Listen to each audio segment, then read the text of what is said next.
Hey everyone, welcome to the Movie Throne. I'm your host, the one and only King Kansas, here to bring you an immediate movie reaction and review straight out of the theater. Actually, I just got home a few seconds ago. Went to go see Black Panther Wakanda with the great Scotty V of the Civil Canadians, so go check him out on our old YouTube channel that we did years together. And yeah, just go check out. I think he's going to post his own review there himself. So go support him and go check him out there. But I just wanted to give you guys my immediate thoughts. It's not going to be a rundown. I'm not going to tell you all the details. I'm going to tell you a few spoilers. So it is a spoiler review, so be warned. I'm going to spoil some shit for you guys. And I apologize if I get some of the names wrong of the actors, actresses, and all the characters. I'm going to keep it as generic as I can. But at the same time, tell you guys my immediate thoughts and stuff. So my immediate thoughts and reaction to Black Panther Wakanda. It's a good film. A little too long in length. I'm not going to lie to you. If you guys are not into a lot of dialogue and not too many action scenes, this is going to be the film for you. And of course, it had a lot to live up to the original Black Panther film, starring Chadwick Boseman.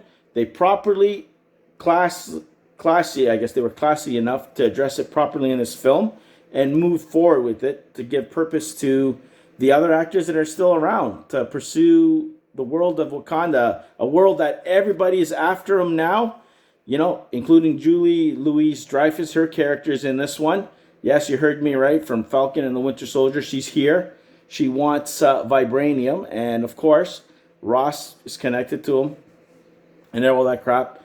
And everybody wants what they want, and apparently the only place to get vibranium is Wakanda. And since Chadwick Boseman, T'Challa mentioned the whole world that they have it, to put a target on their back. So now you're left with the Queen, played by Angela Bassett, trying to figure out how the hell she's going to throw it off people from getting their hands on it, and not only using it for her own purposes, but to turn it against them, you know. But apparently there is some located on the ocean floor, and that's where Namor gets involved.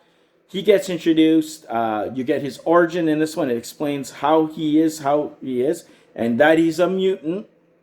He got his mutant powers, or whatever you want to call it, through what happened there.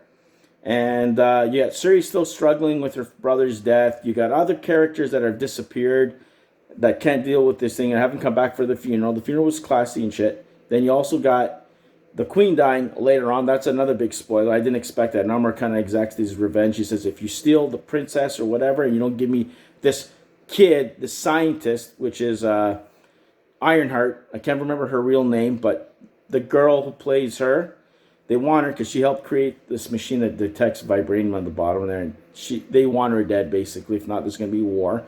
So she ends up getting rescued by Nakia, I think her name is, whatever. Black Panther's love interest in the first film that we kind of knew about, you know. She's kind of like isolated herself in Haiti, you know. So she lives there and all that stuff. There's a reason for it, trust me. The big secret's coming. So yeah, so she kind of recruits her back to kind of help get back her daughter, Shuri, who's been kidnapped by Namor and shit. But a lot of backstories, a lot of storytelling. Looks beautiful, a lot of action. A lot of your greats are back. Surprise appearances here and there. The shocker, there's one post-credit scene, so be warned, I'm going to tell you about it. But yeah, Angela Bassett's character dies because of Princess Shuri being rescued and shit. He warned her, you take her back, whatever, there's going to be hell to pay, and there basically was. So that went down. She ends up dying. There's another little funeral there, and then that's when Shuri decides, you know what, I'm going to do something, and she wants to act out of revenge. So she kind of been working on stuff at the beginning of the film to kind of try and cure her brother, try and save him, but she was too late. She uses a little bit of his DNA and some other crap together to kind of reduplicate the powers of the Black Panther. So she ends up doing it synthetically. Can't even pronounce the damn word, but there you go. And she drinks it, and she goes to the astral plane, hoping to talk to her dead mother. But instead, we get a shocker. Killmonger comes and talks to her and confronts her and shit on the throne. He's sitting on the throne, and he's getting her worked up. She's getting her going, blah, blah, blah, and to the point that when she comes to, she doesn't want to tell Nikia or Nicola or whatever. I can't even remember the name. I apologize, guys. I'm sorry. I'm bad with damn names. I don't even know who the person next to me is, what he's called sometimes. But anyways, and she won't tell whoever, and she's acting out of revenge. But that plays a factor because when she's ready to take down Namor, who killed her mother and all that shit, on the beach, ready to put a spear right through his chest, Mother appears and says, show him who you really are. And that she kind of like backtracks and lets him go. And they kind of have a truce, which was the only lame part of the film, is that there's a truce. They're beating the shit out of each other. Special effects are phenomenal in this one, guys. The Wakandans have a big battleship that goes down thanks to the Namor's people. And they're not from Atlantis or something else. You've seen the underground city, how it is. Nothing like what you saw in Aquaman, so be warned. It's nothing glamorous, but it's functional.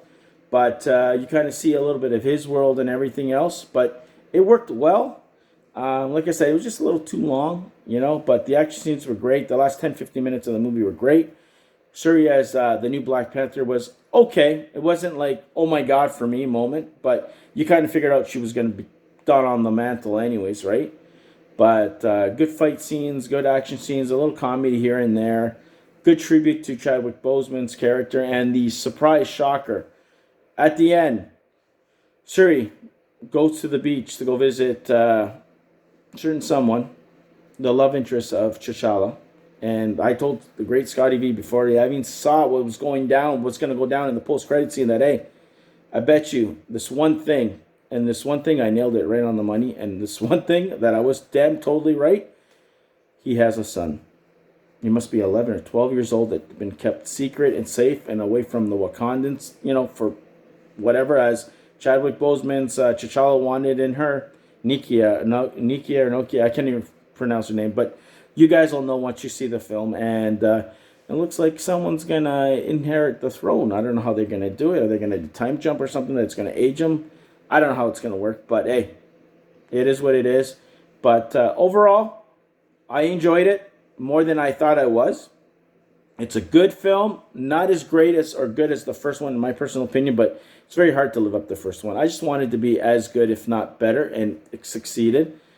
But I enjoyed it. So there you go, guys. That is my immediate movie reaction of Black Panther 2, a.k.a. Wakanda Forever. I hope you guys liked it. Like, share, and subscribe. Check out my other movie reviews, TV show reviews, unboxing videos, you name it, that works on the throne. Most importantly, stay off the King's throne. And I'll see you guys where? Right here on YouTube very soon. Take it easy, and Wakanda Forever.